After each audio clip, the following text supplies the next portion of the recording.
Yo, what's up mga kaibigan? This is I2K po again. Ngayon nandito ulit tayo sa channel ni Pinas News Insider. Dito ulit tayo magbibigay ng komento at reaksyon. Kaya samahan nyo. Guys, let's go! Ito ang balita ngayon. Viral ngayon sa mundo ng social media. Ang di umano'y balitang sinimula ng ama, tatapusin ng anak. Ito ang naging komento ng marami sa ating mga kababayan dahil tila itatama na di umano ni Vice President Sara Duterte Carpio ang kasaysayan ng kasinungalingan patungkol sa martial law. Revisyon ng libro, isusulong di umano ng mga tao para naman maitama ang kasaysayan at Tama lang din naman yung ginagawa ni Vice President para kahit paano palitan naman yung history na ginawa ng mga dilawan. Nung way back 90s kasi guys, nung elementary ako, walang ibang ginawa yung mga teacher. Sinasabi nila na masama ang mga Marcos, yun lagi ang laman ng libro. Kumbaga ito naman sana yung panahon ngayon para mas lalo nilang pabanguhin o pagandahin ang imahe ni Apo Lakay. Di ba? Dahil yun naman ang talagang totoo. Kasi nung panahon na yan binabaliktad na rin nangyayari. Sinasabi nila, masama ang Marcos, ganito, ganyan. hindi maloko ang taong bayan, lalong-lalo na ang mga kabataan. At Senator Risa Hontiveros, tila lalong nanggigigil sa lumabas na posibleng direktiba ni Vice President Sara Duterte. Pero bago ang lahat, kung bago ka pa lamang Sa lahat ng hindi pa nakasubscribe mga kaibigan kay Pinas News Insider, mag-subscribe na po tayo at huwag nyo rin pong kalimutan mag-subscribe dito sa aking channel. aming channel, please huwag kalimutang mag-subscribe at i-click ang notification bell para mas maging updated pa kayo lalo sa lahat pa ng bagong video na i-upload namin. At eto na nga mga kababayan, isa nga sa nakikitang posibleng mangyari ng ating mga kababayan nang maupo si Vice President Sara Duterte bilang Deputy Secretary ay ang magkaroon ng rebisyon ng mga libro patungkol sa martial law. Matagal din ang panahon na naloko di umano tayo ng mga dilawan patungkol sa ating kasaysayan at lalong-lalo na sa pamumuno ni dating Pangulong Ferdinand Marcos Sr. na tila puro negatibo ang inilathala patungkol sa pamilyang Marcos. Samantala, sinabi nga noon ang posibleng mga direktiba ni Vice President Sara Duterte Carpio para sa Department of Education na kinakatakutan di umano ngayon ni Senator Risa Hontiveros dahil siguradong hindi na makakaporma ang mga makakaliwang grupo nila sa mga kabataan. Unang direktiba, remove and reverse all anti-Marcos contents in all the school textbooks. Second directives, all submersive documents and books will be removed from the school campuses. Third directives, require all the able-bodied students to undergo basic military training. Fourth directives, all activism will be graded. Activism meaning you can fail and your scholarship can be revoked. Fifth directives, patriotism and nationalism will be part of the curriculum. Sixth directive, intelligence officer will be assigned to school campuses to detect recruiters. End quote. At kapag nangyaring maitama ang kasaysayan, ay paniguradong tapos na ang paghahari ng mga dilawan. Samantala, hindi naman mapigilan ng marami sa ating mga kababayan na magbigay ng kanilang hinaing at komento sa mundo ng social media.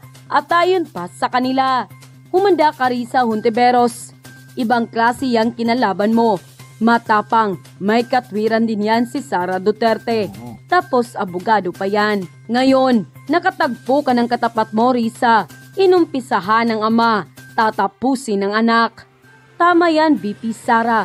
Ipamulat mo yung katotohanan sa mga Marcos.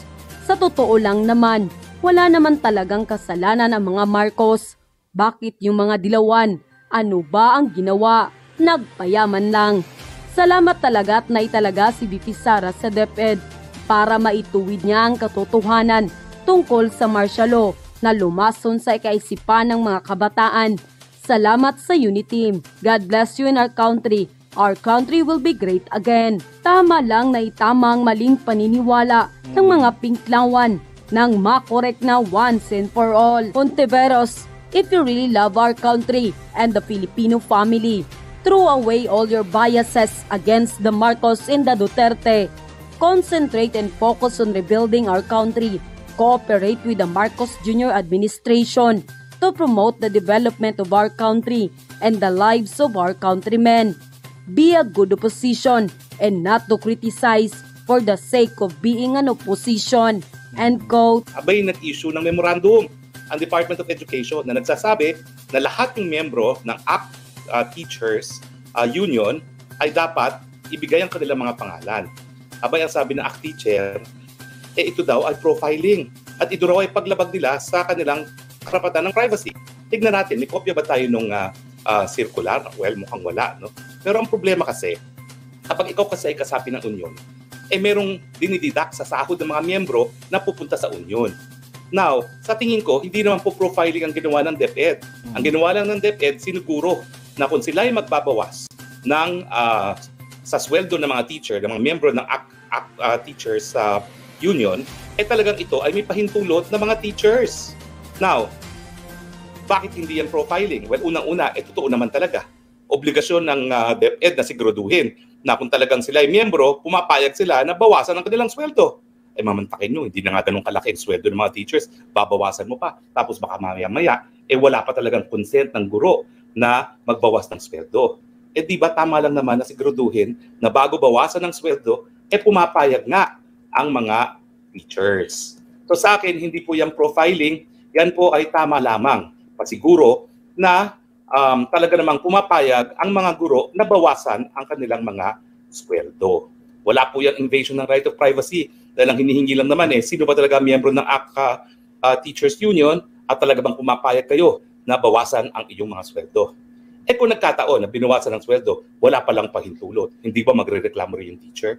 At syempre naman, ang DepEd bilang isang employer, hindi ba dapat nag-iingat din na pangangalagaan niya ang sweldo ng kanyang mga teachers? So tama lang po ang ginawa nila, no? Na magkalinawan tayo. Kung talagang gusto niyo magpabawas ng sweldo, linawin niyo, i-affirm ninyo na talagang pumapayag kayo. Now, bakit naman magpo-profiling pa sa Alliance of Concerned Teachers? Sa tingin ko, hindi naman sila ganun karami, no? Para i-profile sila. Pangalawa, hindi na kinakailangang i-profile kung sino mga miyembro dahil kada naman nagrarally sila, kada sila nagkakaroon ng mass action na tinatawag, sila rin lang naman yan. So hindi na kinakailangan mag-profiling. Sila mismo binovolunteer nila kung sino sila. Dahil parang sinusulat nila sa mga noo nila, kami membro ng Alliance of Concerned Teachers. So hindi na sila kinakailangan i-profile. Hindi ko talaga alam kung ganong karami sila sa na mga totoong gurong nagtuturo, no, na membro ng Alliance of Concerned Teachers. Pero syempre may isang silang upuan sa party list. So siguro meron silang kakaunting mga membro talaga, no. Pero para sabihin profiling, malayo po yan. Kasi yun nga po, magpo-profile ka lamang kung nais mong malaman kung sino-sino sila. Pero sa totoo lang po, kapag sila ay miyembro ng ACT, malalaman mo yan at hindi na sinisikreto yan dahil mahilig talaga sila mag-demonstration at iparamdam ang kanilang lakas at sabihin kung sino-sino sila. So sa akin, tama lang pong ginawa ng DepEd. Siguraduhin na kung sila ay magbabawas ng sahod, ito po ay may pahintulot ng teacher. O sa ibang mga bagay naman, nagsalita na po si Presidential Legal Counsel Juan Ponce Enrile. Nagsang-ayon po siya na hindi dapat mag-preliminary investigation ang ombudsman dun sa kaso ni suspended Congressman Teves. Well, pareho po kami ng reasoning. Ang ombudsman po ay talagang binuo, bagamat siya ay po pwedeng maghain ng kaso laban sa taong gobyerno, ang kanyang katungkulan talaga ay litisin yung mga paglabag ng batas ukol po sa pandarambong at saka sa pagnanakaw sa kaban ng bayan. Pero yung mga ordinaryong krimen, lalo na yung mga heinous krimen, talagang yan po ay sinasampa sa hukuman at ang lilitis po talaga niyan ay ang mga ordinaryong mga piskal, hindi po mga taga-ombudsman. Ang dami na nga pong ehemplo niyan. No? For instance, si Trillanes, nung siya ay dinimanda ng kudita, Makati RTC yan. Ang piskal ay Makati Fiscal's Office. Leila de Lima, drug trafficking. Muntinlupa RTC, ang piskal, National Prosecution Service. Di ba po? So, kung ang kaso ay pandarambong at pagnanakaw, sa Sandigan Bayan po yan kasi special na hukuman yan para dun sa mga paglabag ng batas na pandarambong at pagnanakaw. Pero kung ang kaso ay pagpatay, droga, yan po ay nasa jurisdiction ng Regional Trial Court. Well, ako naman po, in fairness, talaga naman trabaho ng abogado na lahat ng remedyo ibigay sa kliyente. Ang akin lang, sana po hindi maapektuhan yung mandatory time frames. Meron kasing 90 days lamang para mag-preliminary investigation ang mga piskal. At kapag hindi nila natapos ang preliminary investigation within 90 days, hindi po sila makakakubra ng kanilang mga sweldo. So sana po, umusad pa rin ang proseso ng katarungan. Kasi alam nyo, kakaiba itong kaso ng pagpatay kay Governor Digamo at mga biktima ng Pamplona Massacre. Napakatagal na po, mahigit 90 days na nga mula nung pangyayari at hanggang ngayon, ni isa, wala pang nakakasuhan. So tama naman po yung sinabi ni Presidential Legal Counsel na talagang walang jurisdiction ng ombudsman. Bagamat in theory po pwede, pero in reality, hindi dapat kasi hindi po yan nasa specialized function ng ombudsman. Di ba po? No? Now, at saka dapat mapabilis na yung proseso. Kailangan matapos na ang preliminary investigation. Nang sa ganun, makasuhan ang mga nasasakdal. Alam nyo kasi yung sinasabing pag-cancel ng passport, hindi po pwedeng gawin yan hanggang walang kaso sa hukuman. Hindi magkakaroon ng full departure order hanggang walang kaso sa hukuman. At hindi po pwedeng mag-extradition o mag-request sa mga bansa na extradite habang wala pong kaso ang tao na pinababalik natin sa Pilipinas. So importante po na sa lalong mabilis na panahon, makasuhan na ang dapat na makasuhan. O, tingnan po natin ang ating mga texters no, dun sa ating dalawang diniscuss ngayon. No? Lynn Albano, good evening, Spokes, watching from Tokyo. Thank you always no, for sharing with us your knowledge. Maraming salamat po. Melba Mirano, good evening, attorney, watching you from Singapore. Ay, salamat po sa inyong pagtangkilik. Renato Capones, good evening po, attorney. Harry Roque, watching from Hong Kong. Nako, nakakataba ng puso na ang daming mga OFWs na nanonood sa atin. Renato Capones, pa-shoutout po sa family ko, ang Capones family. 5 years na po kasi ako na nakakabakasyon sa Pilipinas. Renato Capones, mahal ka ng pamilya mo, ang Capones family. Sana makapagbakasyon ka na sa lalong mabilis sa panahon. Teddy Bear, Tony Roque, si PBBM naman ngayon ang binabatikos ni criminal suspended Arnie Teves. Ay, bayaan nyo siya. Umuwi muna siya bago siya mapakinggan ng kahit sino. Di ba po? No? Kung walang tinatago, harapin ang proseso. Dean 17, good evening po, Attorney Harry. God bless. Tama po talaga ang DepEd. Yung act ay may swail, taga sila. Laging kontra sa galawang makaliwa. Well, tama po yung observation nyo na talaga. No? Sa akin naman dapat kasi magpakatotoo.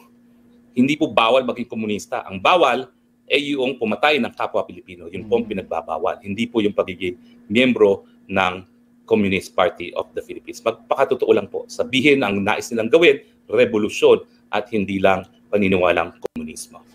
So maraming salamat po sa inyong patuloy na pagtangkilik. At yun na nga mga kababayan. At yun nga po mga kaibigan, dito po nagtatapos ang ating reaction video. Muli ako po si I2K ng Sundalo ng Dunggalo at 811. Maraming salamat sa patuloy na pagsuporta. Yeah, peace out.